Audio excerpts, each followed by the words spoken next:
이루어지게 돼 있어요. 여기서 하나라도 빠지면 문제가 돼요.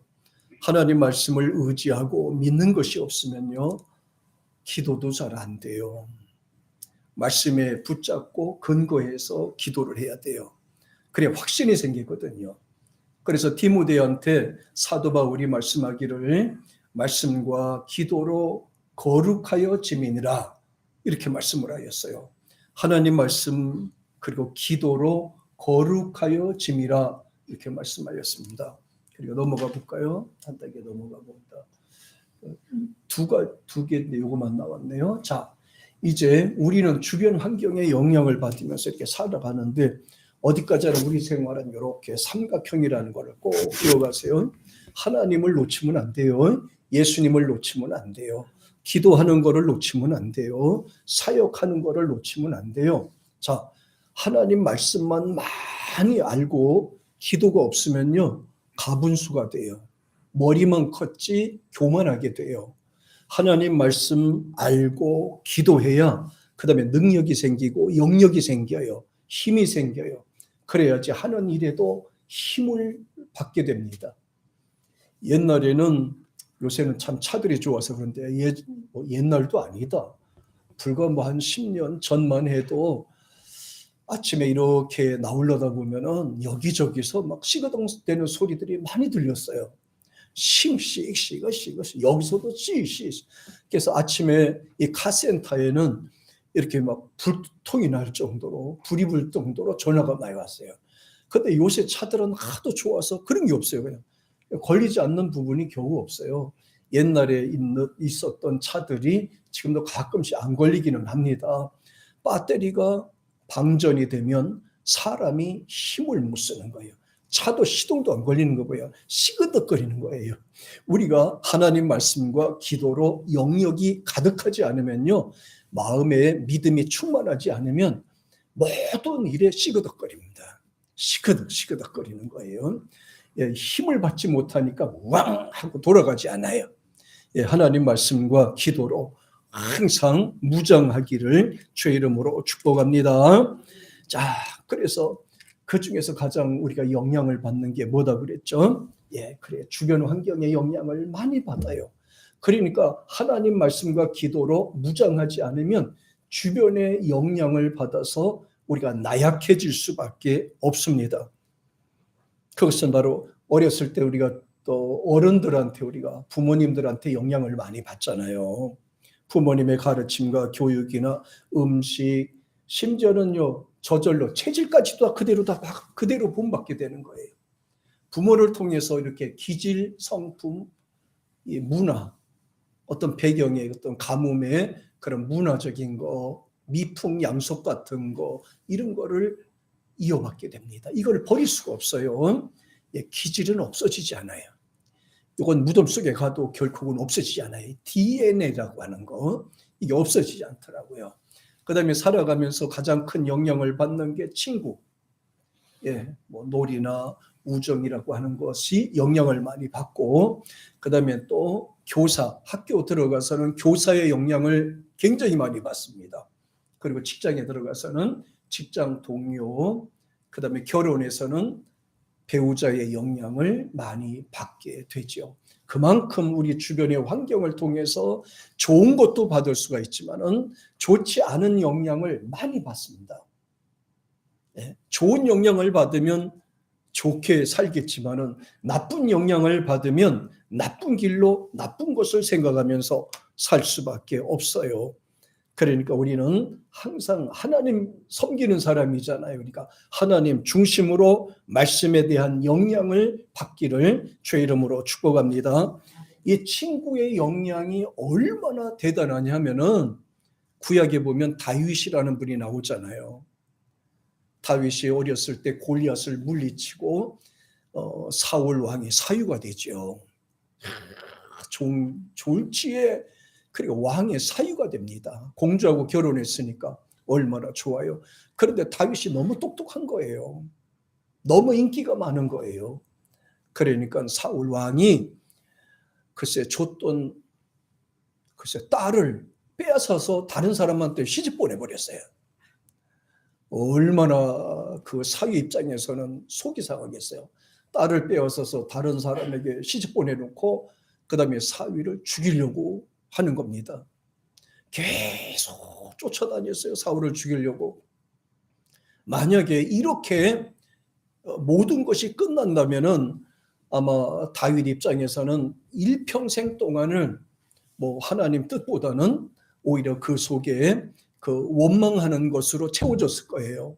증오하는 것으로 채워졌을 거예요. 복수하려고 하는 그런 마음으로 채워졌을 겁니다. 그런데 그 속에 누가 끼웁니까? 사울의 아들 요나단이 친구가 되는 거예요. 그리고 왕자였습니다. 그 왕자하고 너무 친해요. 아버지가 다윗을 죽이려고 하면 요나단이 싹 빼돌리고요. 또 힘들 때마다 요나단이 도와주고 지켜주고 또 정보를 알려줘서 도망가게 해주고, 이게 바로 다윗과 요나단이에요. 그 복음성가 가수 중에서도 다윗과 요나단이 있잖아요. 그만큼 친하다는 거예요. 예. 친구의 영향을 그렇게 많이 받습니다. 좋은 친구 만나는 것이 그래서 굉장히 중요해요.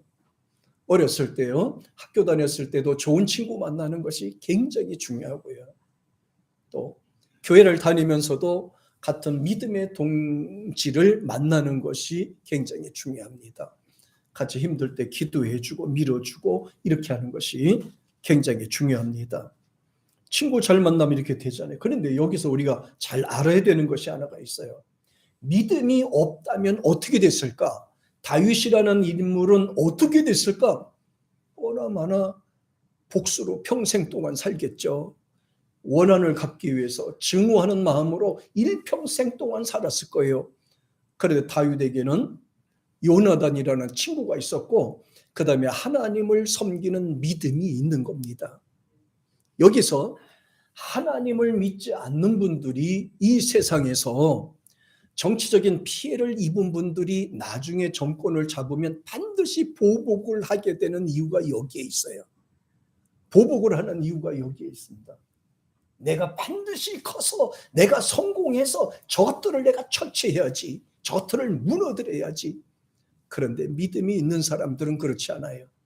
그때도 하나님이 그런 연단을 주셔서 감당하게 하셨고, 내가 이 자리에 올라온 것도 하나님이 도우셔서 여기까지 왔다라고 하는 하나님의 섭리에다가 모든 초점을 맞추니까 복수라는 것이 없어요.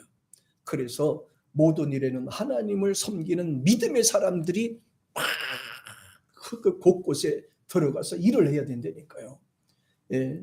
예수님께서는 원수를 위해서 기도했잖아요. 용서해달라고 기도했어요. 누가 그렇게 용서할 수 있어요? 저것들은 죽어서라도 내가 죽어서 귀신이 돼서라도 내가 저것들을 복수하게, 이렇게 할 거 아니겠어요? 그런데 하나님 믿는 사람들은 그렇지 않아요. 하나님, 저들이 알지 못해 저러니 용서해 주세요. 야, 용서해 주세요. 제가 지금까지 그 영화, 크리스찬 영화를 많이 봐왔어요. 이기품 목사님에 대해서 쭉 봤는데, 요번에 너무 내가 감동받았던 영화가 한 편이 있어요. 신의 악단이라는 게 나오는데요. 아마 우린 잘 모르실 거예요.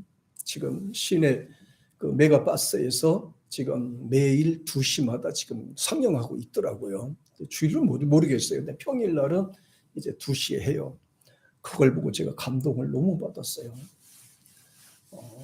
그러면서 거기 보면 이 북한의 고위급 과장이라는 사람, 과장, 중대장이라는 사람이요, 이제 그 어디야, NGO 거기서 보조받기 위해서, 거기서 돈을 보조받기 위해서 2억 달러 보조받기 위해서 완전히 그 믿는 사람처럼 행동해요. 공연을 하기 위해서. 그렇게 행동하다 이 사람들이 믿음이 들어버렸어요. 그냥. 야, 그걸 보면서 너무 감동을 받은 거 있죠. 나 신앙 크리스찬의 영화를 보면서 그렇게 큰 영향 받고 은혜 받은 거 처음인 것 같아요. 야, 믿음이라는 것은 그래서 그 중에서 하나가 중요한 게 있어요. 사람은 머리로 일하지만 하나님은 마음으로 일한다. 야, 그러니까 사람이 판단하고 자기 머리로 활동한다는 거는 감동이 없고 은혜가 없다는 거예요. 그러니까 생각만 하고 기도가 없으면 그렇습니다. 우리 크리스찬들은 하나님이 주시는 계시를 통해서 움직이는 거란 말이에요. 하나님의 말씀을 통해서 레마로 주셔야 되는데 알기만 하고 감동이 없으면 하나님이 역사하지 않아요. 말씀을 통해서 우리가 은혜가 돼야 되고 힘이 돼야 되고 능력이 돼야 되는 것입니다. 예. 저주도 바꿀 수 있는 거예요. 용서할 수 있는 거. 하나님은 이 시간에도 말씀을 통해서 찬양을 통해서 저와 여러분에게 확신과 은혜를 주시기를 원하시는 거예요. 하나님을 경외하고 예수의 정신을 갖는 거 굉장히 중요합니다. 구약에는 하나님을 닮으라고 그랬어요. 거의가 하나님을 닮으라고 그랬어요. 하나님 형상을 닮았으니 하나님을 닮으라고 그랬죠. 하나님을 경외하는 마음으로 가지면 모든 것을 초월하기 때문에 내 생각이나 내 힘이나 내 능력으로 살게 되니까 항상 모든 것이 제한이 돼 있고 모든 것이 항상 힘들게 돼 있잖아요. 하나님의 마음과 하나님의 생각, 하나님의 말씀으로 살게 되면 어려운 문제들을 믿음으로 극복할 수 있고 초월할 수 있게 되는 거예요. 따라서 인간이 하나님을 중심으로 사는가, 인간을 중심으로 사는가에 따라서 그 마음과 사상과 그 목적까지 달라지는 거예요. 인간 중심의 삶에서 살게 되면 인본주의가 되고요.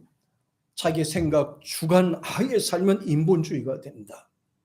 하나님 말씀의 중심으로 살면, 하나님이 계시하신 그 말씀으로 살면 그는 신본주의가 되는 겁니다. 그래서 주님께서는 우리가 인본주의로 살지 말고 신본주의로 살라고 하셨어요. 사람 중심으로 살지 말고 하나님 중심으로 살라고 말씀하셨어요. 자기의 의지로 살지 말고 하나님의 도우시는 그 힘에 의해서 살라는 것을 강조하셨어요. 하나님 안에 있을 때 우리가 은혜를 누리고 평화를 누리고 감사하는 삶을 누리게 됩니다. 그래서 신명기 10장에서 보면, 자, 넘어가 보겠습니다. 이 말씀 우리가 자주 읽는 성경이죠. 같이 시작. 이스라엘아, 내 하나님 여호와께서 내게 요구하시는 것이 무엇이냐? 곧 내 하나님 여호와를 경외하여 그 모든 도를 행하고 그를 사랑하며 마음을 다하고 성품을 다하여 내 하나님 여호와를 섬기고. 하나님께서 여기서는 뭘 하냐면 하나님 중심으로 살기를 원하세요. 하나님이 요구하시는 것이 무엇이냐? 여호와를 경외한다는 것은 예배 중심이에요. 그 다음에 그 도를 행하고, 이 말은 말씀 중심이에요. 말씀을 기준으로 살라는 거예요. 그를 사랑하며 마음을 다하고 성품을 다하고 하나님을 섬기는 마음으로 살라. 그 부분을 강조했어요. 13절에 넘어가 볼까요? 자, 같이 시작. 내가 오늘날 내 행복을 위하여 내게 명하는 여호와의 명령과 규례를 지킬 것이 아니냐. 그리고 14절. 하늘과 모든 하늘의 하늘과 땅의 그 위의 만물을 본래 내 하나님 여호와께 속한 것이다. 자, 여기서 우리가 잘 들어야 됩니다. 하나님이 우리에게 요구하는 게 뭐예요? 여기 있잖아요. 행복을 위해서예요. 행복은 뭡니까? 원어에서는 토부예요. 즐겁고 기쁘고 만족하고 하는 거. 기쁘고 즐겁고 만족하게 하는 것을 토부라 그래요. 세상에 있는 것과 상관없어요. 뭐 물질과 권세와 어떤 배경과 상관없어요. 우리 마음속에 주시는 그 믿음 안에서 감사하고 기뻐하고 즐거워하는 그런 마음을 여기서 표현하는 거예요. 하나님이 너희들에게 원하는 게 뭐냐? 행복하게 사는 것을 원한다. 하나님이 우리에게 원하는 것이 뭐냐? 기쁘고 즐겁게 사는 것을 원한다. 기쁘고 즐겁게 사는 것을 원한다. 예, 우리가 힘들고 어렵고 답답하게 사는 것을 원치 않는 것 같고 하나님은 기쁘게 살기를 원한다는 거예요. 그래서 조건으로 내세운 것이 바로 여호와의 명령과 규례를 지킬 것이 아니냐, 그렇게 말씀하셨죠. 그러면서 말하기를 14절에서는 끝부분에 이랬어요. 모든 것이 다 하나님 앞에 속한 것이로되 나도 하나님 앞에 속한 것이요 자연과 만물도 하나님께 속한 것이요 우주와 세상 모든 것이 하나님 앞에 속한 것이로되 우리는 그것을 누리며 감사하고 그것을 누리면서 은혜로 보답하는 삶을 산다 이거예요. 그것으로 감사하래. 그것으로 영광을 돌리래. 그것으로 기뻐하며 살래. 그것으로 행복하며 살래. 그것으로 감사하며 살래요. 얼마나 중요합니까? 그래서 앞에 보면 12절에 보면 요구라는 말이 나오잖아요. 요구하는 것이 뭐냐 그랬어요. 여기서 요구라는 말은 히브리어 언어에서는 쏴리라는 말이 사용이 됐어요. 그러니까 요구함, 청함, 소망이라는 말이거든요. 그러니까 하나님이 바라는 게, 하나님이 나한테 바라는 게 뭘까? 하나님이 여러분에게 바라는 게 뭘까? 하나님이 촉구하는 것이 뭘까?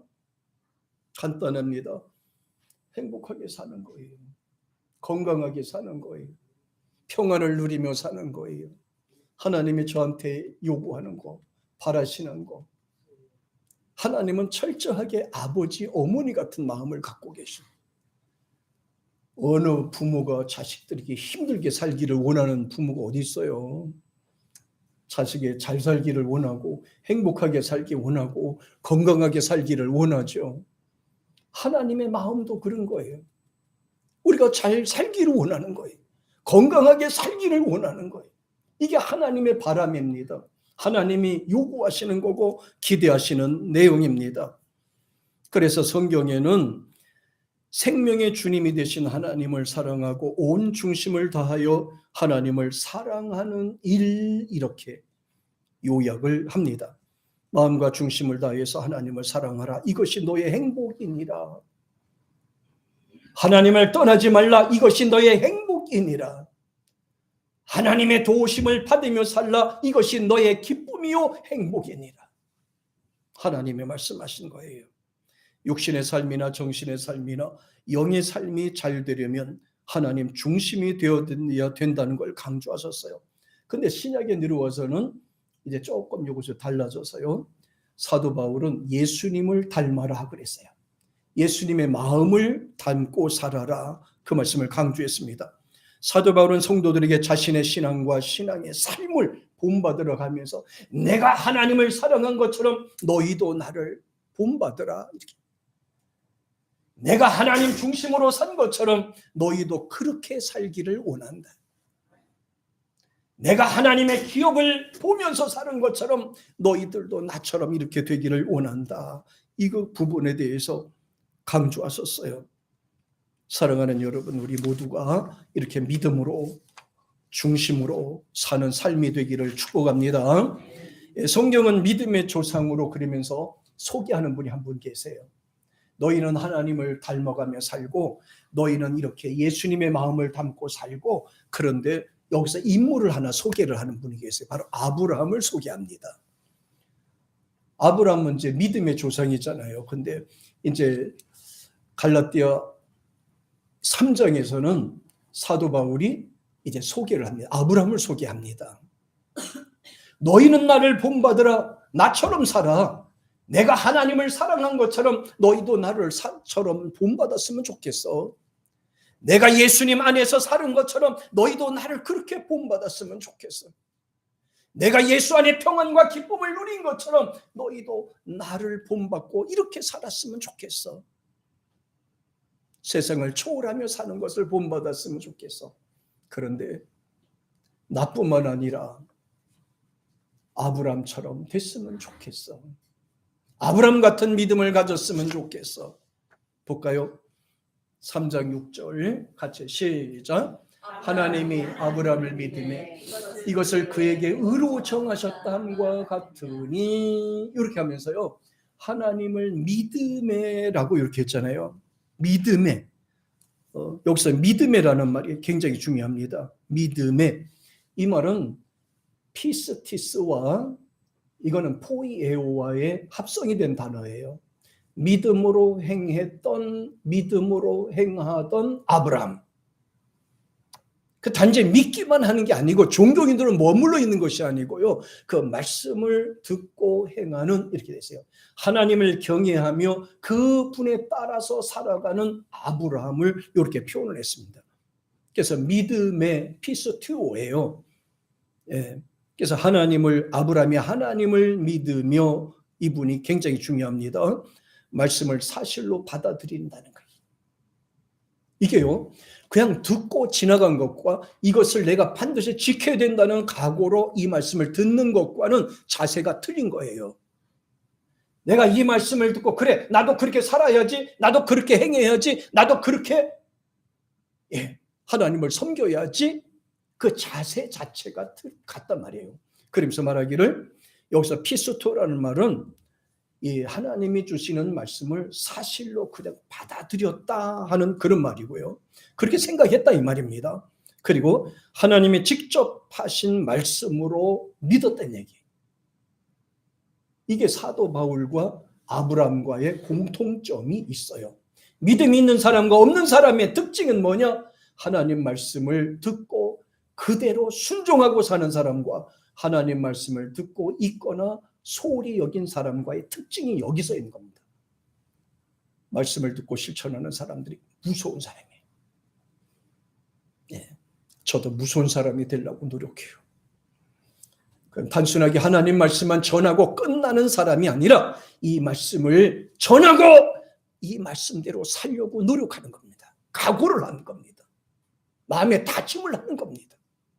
말씀을 전하고 끝나버리면 나는 그냥 설교자로 끝나는 겁니다. 그러나 말씀을 듣고 이 말씀대로 살려고 노력하는 겁니다. 이 말씀을 듣고 지나버리면 종교인이 됩니다. 그러나 말씀을 듣고 이 말씀대로 살면 생명의 사람이 되는 겁니다. 능력의 사람이 되는 것입니다. 하나님이 동행하는 사람이 되는 거예요. 그러면서 또 하나님께서 아브라함의 믿음을 뭐라고 하셨어요? 의로 여기시고, 의로 여기시고. 이게 그 당시만 해도요, 예수님이 오시기에 수천 년 전이었으니까요, 아브라함이 하나님을 믿음에, 이 당시는 그 율법이 오기 전이었어요.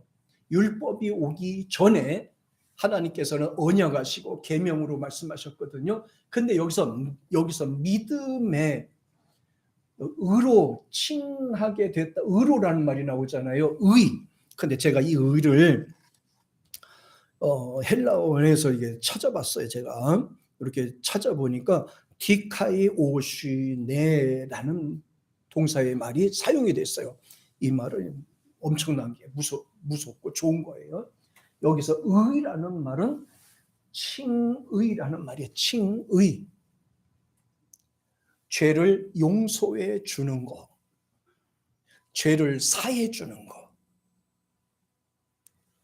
하나님께서는요, 아브라함이 하나님 앞에 번제드리고 순종했을 때 그의 죄를 묻지 아니하셨어요. 용서해 주신 겁니다. 그의 의로 여기셨다 이 말입니다. 단순하게 정직하게 살고 깨끗하게 살고 이걸 떠나서 아브라함이 실수로 저질렀던, 부족해서 저질렀던 그런 때로는 육신을 통해서 흘러는 원죄까지도 하나님께서 다 용서해 주셨다는 거예요.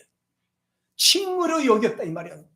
우리도 마찬가지입니다. 믿음으로 의롭다 여김을 칭의라고 하는 거예요.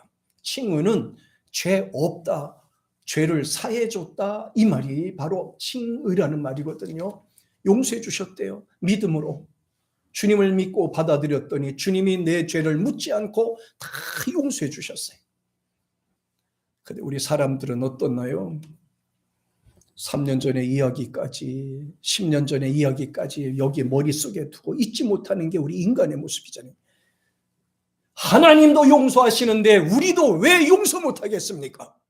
하나님은 원수 같은 나를, 버림받은 나를 용서해 주셨는데, 십자가에서 피를 흘려주시면서 용서해 주셨는데 그를 믿는 우리가 왜 용서를 못하겠느냐 이 말이에요. 그래서 사도 바울은 예수의 마음을 품고 살라고 말씀하신 겁니다. 예수님의 마음으로 헌신하고 예수님의 마음으로 사랑하고 예수님의 마음으로 충성하고 예수님의 마음으로 전도하고 예수님의 마음으로 기도하고 예수님의 마음으로 예배드리라 이 말이에요. 용서하는 마음으로 주님 앞에 바로 서라는 것을 강조하셨어요. 의로 정하셨다 그랬어요. 그러면서 말하기를 7절에 놀라운 말씀을 하세요. 같이 시작. 그런즉 믿음으로 말미암은 자들은 아브라함의 아들인 줄 알지어다. 그러면 이제 여자분들은 그러니까 난 뭐 아들도 아닌데, 난 딸인데 이렇게 얘기하는 분들도 계시는데 이 속성을 잘 아셔야 돼요. 아들, 그 당시에 아들이라는 말은요, 상속의 권한을 갖고 있는, 부모의 상속권을 갖고 있는 사람을 아들이라고 표현한 거예요. 이 원어에서는 휘오스라는 말을 써요. 아들의 상속권. 그럼 딸한테는 왜 상속권이 없을까요? 딸은 시집가니까 상속권이 없는 거예요. 부모로부터 물려받은 상속권이 없어요. 왜? 딸은 시집가면 끝나잖아. 근데 아들이 없을 때는 딸이 물려받겠죠. 지금도 그 문화는 지금도 계속 흘러내려오고 있습니다. 중요합니다. 아들이라는 겁니다. 그러니까 이 아들은 여기선 조건이 하나 달라요. 아들이라는 말은 재산을 상속받을 능력이 있어야 돼요. 성숙해야 돼요. 믿음이 성숙해야 돼요. 우리는 하나님 나라를 들어갈 자들이잖아요. 천국에 갈 자들이잖아요. 그러니까 이걸 상속이라고 그러는 거예요. 하나님 나라에 들어갈 자를, 하나님 나라를 물려받을 자, 이걸 상속이라고 그래. 그 하나님 나라 들어갈 자가 확신이 없으면 어떻게 되겠어요? 아직 어린 겁니다. 누군가는 붙잡아줘야 되겠죠. 그리고 또 하나님이 주시는 그 믿음의 상속표, 상속 권한, 상속표를 관리할 수 있는 능력이 있어야 돼요. 자기가 누군지 모르면 안 되잖아요. 하나님의 자녀인지를 확신해야 되겠죠. 하나님의 사랑과 은혜 받는 자라고 확신해야 되겠죠. 그러니까 성숙한 자만이 이걸 받을 수가 있다. 그러면서 성경에 말하죠. 끝까지 믿음을 지켜라고 그랬어요. 하나님이 주시는 믿음을 지켜라. 믿음은 자라가는 것이다. 멈추는 것이 아니다. 생명은 활동하는 것이지 멈추는 것이 아니다. 믿음은 성장하고 발전하는 것이다. 멈추는 것이 아니다. 오늘날 우리는 하나님이 주실 상속사인 것을 알고 살아야 돼요. 예수님을 구주로 영접한 사람, 말씀을 하나님 말씀으로 믿고 행하는 삶, 천국 들어가기로 확정이 된 사람, 말씀을 통해서 믿음이 성장해야 되고 섬기는 소속이 분명히 해야 되겠죠. 어떤 사람은 믿음의 조상인 아브라함, 믿음의 대상인 본질이 된 하나님을 확신해야 된다는 것을 강조했어요. 대상. 자, 그 다음에 8절 같이 보겠습니다. 시작. 또 하나님이 이방을 믿음으로 말미암아 의로 정하실 것을 성경에 미리 알고 먼저 아브라함에게 복음을 전하되 모든 이방이 너로 인하여 복을 받으리라. 굉장히 중요한 내용이죠. 자, 믿음으로 의로 정하실 것을 성경이 미리 알고 아브라함에게 복음을 전하되 모든 이방이 너로 인하여 복을 받으리라 그랬어요. 왜요? 아브라함이 칭의를 얻었잖아요. 그러니까 아브라함 같은 믿음이 있으면, 아브라함과 같이 닮아가면 그는 아브라함과 똑같은 기준에서 하나님의 복을 받아 누릴 수가 있다. 이렇게 말씀하는 겁니다. 구약에는 이스라엘 민족이 아니면 전부 다 이방인입니다. 그러나 하나님은 이방인이라도 하나님을 경외하고 돌아오면 의로 칭해 주셨어요. 의로 칭해 주셨는데 그 칭에다 의로라는 그 안에는 번제가 들어가요. 번제가 들어갔어요. 짐승의 사람 대신 죄를 담당하고 죽어갔죠. 나를 대신해서 예수님이 십자가에 죽어 주셨죠. 이거 비슷합니다. 아브라함 보세요. 아브라함을 통해서 모든 민족이 구원받은 것처럼 저와 여러분을 통해서도 가족이 구원받고 이웃이 구원받고 사방 모든 사람들이 구원되는 역사가 있기를 축복합니다. 9절 한번 볼까요? 시작. 그러므로 믿음으로 말미암은 자는 믿음이 있는, 다시 한번 시작. 그러므로 믿음으로 말미암은 자는 믿음이 있는 아브라함과 함께 복을 받느라. 그래서 우리는 믿음의 조상이라고, 아브라함이라고. 믿음의 조상 아브라함 그랬어요. 뿌리를 잘 둬야 돼요. 조상을 잘 둬야 됩니다. 아브라함이 아닌 세상에도 보면요, 전부 다 뭐 죽이고 막 훔치고 막 도둑놈들이 많은데 우리 조상들도 보면 그런데, 그래서 우리 조상은 믿음의 조상이야. 믿음이야. 그래야 아브라함 같은 복을 받아서 누리지. 아브라함이 가는 데마다 복을 받아서 누린 것처럼 저와 여러분에도 2026년에는 그런 복이 함께하기를 축복합니다. 여기 가도 복이 되고 저기 가도 복이 되고 나를 만나는 사람에게 복이 되고 은혜가 되고 내가 가는 곳마다 하늘문이 활짝 열리고 시온의 대례가 활짝 열려서 축복된 삶이 되기를 축복합니다. 할렐루야. 그래요. 이제 그러기 위해서는 해야 되는 것이 있어요. 넘어가 볼까요? 자, 새해에는 좀 주의할 사람은 주의하면서 사귀세요. 마음을 줄 사람이 있고 주지 말아야 될 사람이 있어요. 우리는 하나님의 사람이잖아요. 복받을 사람이잖아요. 첫째, 남을 뒤에서 자주 험담하는 사람들은 조금 경계하세요. 사람도 없는데 뒤에서 흉보고 이렇게 해서 판단하는 것은 좋지 않은 일이에요. 복받을 사람이 그러면 되겠냐고요. 두 번째, 매사가 비판만 하는 사람이 있어요. 매사만 비판하는 사람은 조심하세요. 매사가 부정적인 사람을 말하는 거예요. 세 번째, 책임을 지지 않고 남에게 전가하는 사람이에요. 자기가 저질러 놓고도 같이 동조해 놓고도 자기는 쏙 빠지고 다른 사람에게만 자꾸 책임을 지우려고 하는 그런 무책임한 사람은 주의하세요. 네 번째, 이익이 있을 때만 가까이 하고 이익이 없으면 도망가는 것도 주의하세요. 절대로 나한테 도움이 되지 않는 사람이에요. 다섯째, 시기와 질투가 극히 심한 사람들을 주의하셔야 됩니다. 상처받아요. 여섯째, 알면서도 쏘아주는 거짓말하는 사람들 주의하고 경계하세요. 가까이 있는 사람들에도 누구도 마찬가지입니다. 거짓말을 자주 하는 사람들은 주의하세요. 일곱 번째, 감정 기복이 아주 심한 분들이 있습니다. 마음을 컨트롤하지 못하는 분들은 주의하세요. 나한테 전혀 도움이 되지 않아요. 올해는 마음을 확 넓혀서 하나님이 주시는 능력으로 큰 은혜가 되기를 주의 이름으로